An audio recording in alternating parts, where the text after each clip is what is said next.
Hello. Welcome to this week's Private Funds Update. I'm Sandra from SmartEsq. Here's what I learned this week. We start with a significant tightening of the SEC marketing rule. On January 15th, the Division of Investment Management released new FAQs that fundamentally alter how firms present extracted performance. That is, the performance of the subset of a fund's investments.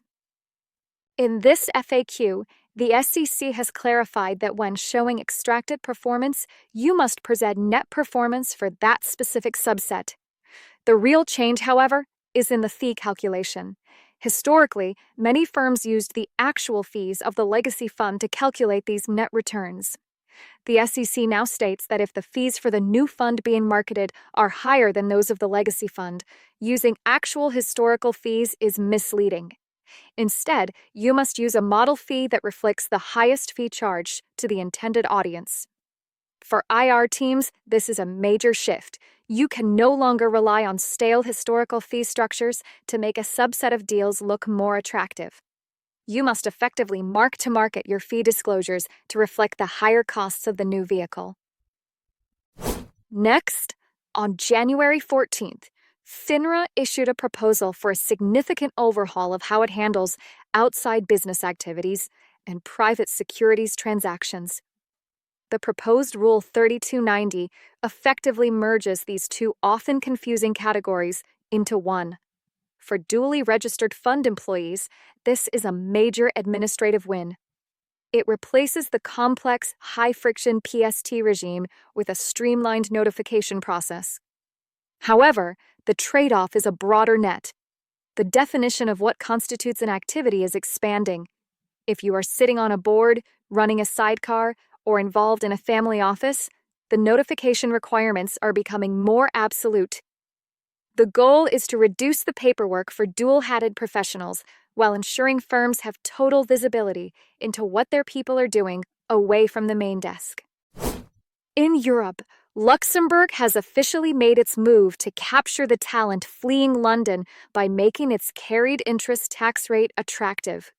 In late January 2026, the Grand Duchy formally adopted its revised carried interest regime, providing a clear 10% tax rate for qualifying carry.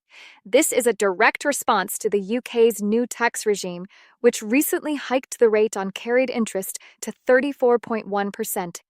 London-based managers are facing a potential exodus due to these higher rates and complex holding period tests that threaten hedge fund and short-duration PE economics. By offering a 10% rate, provided managers meet a 5-year holding period, Luxembourg is positioning itself as the stable, low-tax alternative.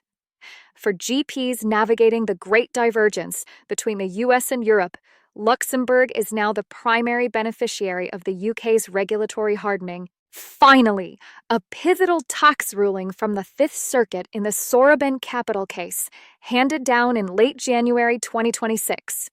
The court has effectively ended the Limited Partner Shield for Self-Employment Tax, or SECA. SECA tax is the 15.3% tax that funds Social Security and Medicare, usually paid by business owners. For years, fund managers structured as limited partnerships argued they were exempt from this tax because they were limited partners. The Fifth Circuit just disagreed, ruling that limited partner is a functional test, not just a label. If you are active in managing the fund, you are not a passive limited partner, and you must pay that 15.3% tax on your distributive share. This is a massive shift that could result in significant back tax bills for senior MDs and GPs who have historically used the LP structure to shield their income. That's it for this week. You can learn more about these topics from me on the SmartEsq platform. If you are curious about the services we offer, please visit www.smartesq.ai.